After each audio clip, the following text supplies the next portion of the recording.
to Miss Becca's classroom.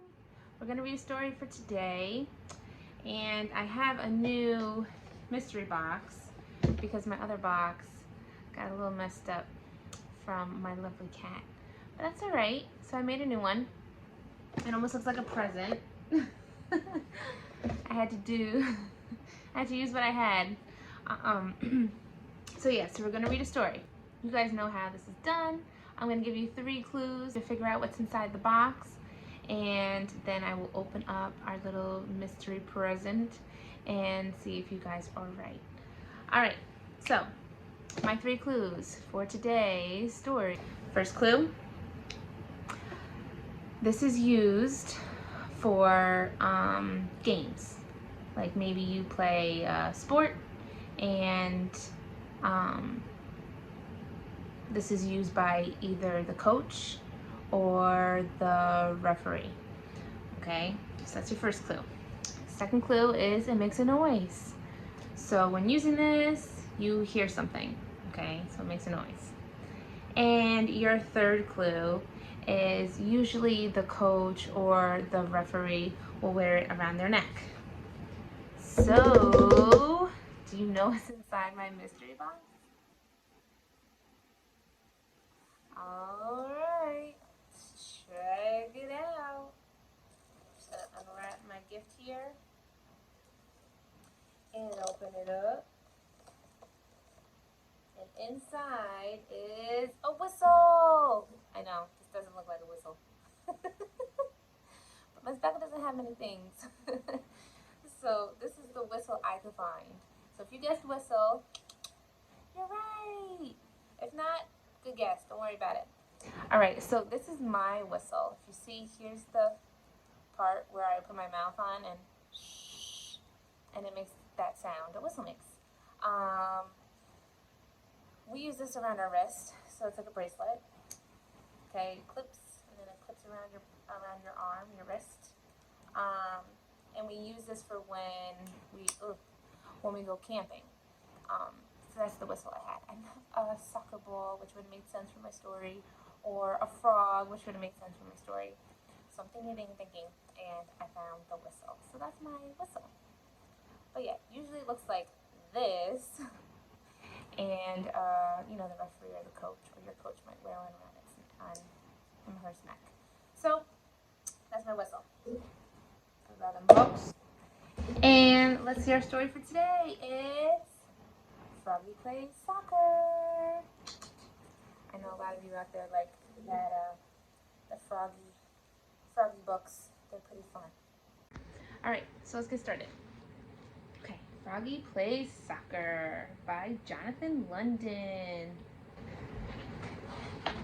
Here we go. Froggy couldn't sleep. He looked out the window. The full moon was rising. It looked like a soccer ball. "Tomorrow's the big game," he said out loud.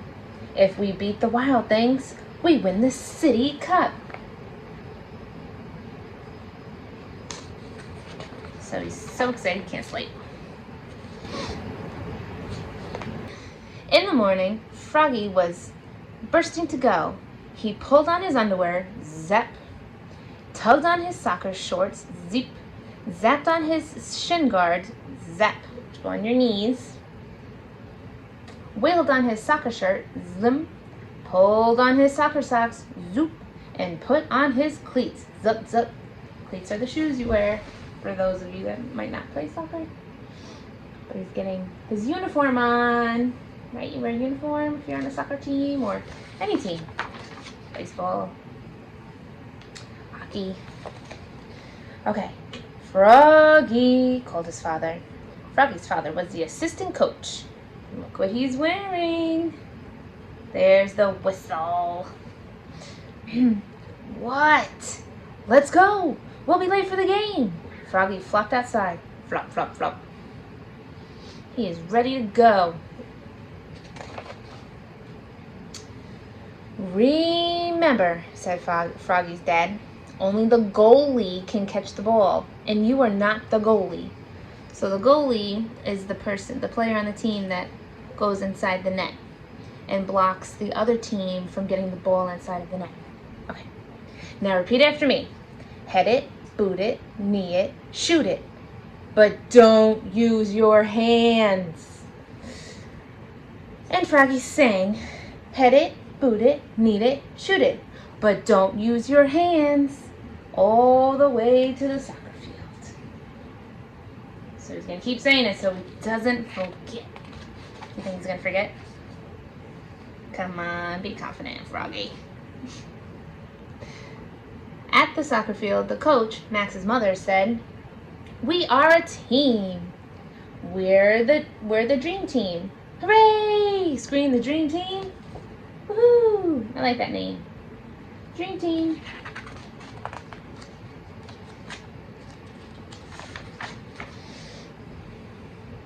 Soon the game was on.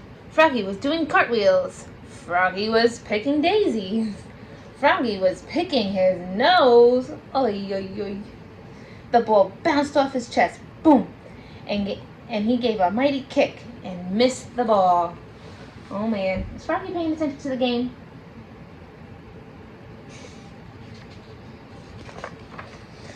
But Max trapped it and passed it to BJ, who slammed it right into the goal. Woo! It was 1-0 Dream Team. So there's the goalie inside the net, and they got it in, so they got a point. Woo!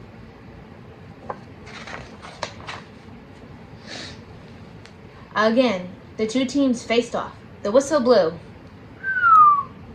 The Dream Team charged down the field toward the Wild Things. Froggy was tying his shoe. Oh my gosh, Froggy, get it together. Froggy's dad was yelling, "Defense! Defense!" The ball hit Froggy in the head, boink, and knocked him down. He was great at defense. At halftime, which is the middle of the game, the Dream Team held the lead. "Now remember," said Froggy's dad. And they all chanted together. "Head it, boot it, knee it, shoot it. But don't use your hands." The whistle blew. And the second half started. A fly circled by. "Froggy!" called the coach. "What?" "Keep your eye on the whop." Boink. The ball smacked him in the eye. Ay. Again, is Froggy paying attention to the game? Sure isn't. Froggy was mad now. The Wild Things were stampeding, and Matthew, the Dream Team's goalie, was chasing the ball. Now the goal was unguarded. This was Froggy's chance. He leaped over Travis. He leapfrogged over Matthew. He leapfrogged over the Wild Things forward, who was firing the ball. Oh my goodness, are they going to get a goal? Or will Froggy stop it?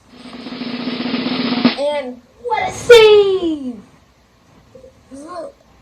Froggy caught it right before the net, but uh-oh. He used his hands. Is he supposed to use his hands? Nope. Oops, cried Froggy, looking more red in the face than green. He looked so silly. The Dream Team laughed, but not for long. Oh man, he just wanted to do his best, poor Froggy. So because of that, they got a penalty kick, which is a consequence for him catching the puck. The penalty for using his hands was a free kick at the goal for the Wild Things. The Wild Things star forward kicked and scored. Now it was a tie game, which means they both have 1 point. The same. That's a tie. But it wasn't over yet. And when there was 1 minute left, the crowd went crazy. The clock was ticking. Tick-tock, tick-tock. The ball was coming right toward Froggy. Oh boy. What's gonna happen? "Froggy!" yelled his dad. "What?" But Froggy knew what to do. He jammed his hands in his armpits. He stuffed them in his pockets. He stuck them in his mouth. Then he power kicked the ball so far down the field that it bounced over the goalie's head. back into the goal. Woo! Yes! The dream team had won the city cup. They shouted and danced, and Froggy sang, hit it, boot it, knee it, shoot it, but don't use your hands. Yay! Remember, go Froggy, go Froggy. Except to slap high fives. Slap, slap, slap. Right? Then he can use his hands for a high five. Yeah, high five. Woo! And that's the end. And that's the end. What a fun story. Oh my goodness, those Froggy books. I really love them. And I do have some more, so I can make more Froggy book videos if you really enjoy those Froggy books. Sure. So yeah. So that's my story for today. I'll be back with more. Just come check me out. Make sure you subscribe. Yeah.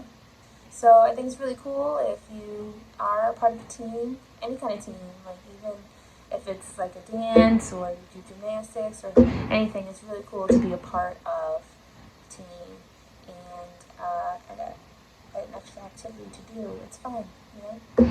So remember, when you are playing a game like that, have fun. Don't forget the rules, but have fun and enjoy your time with your team.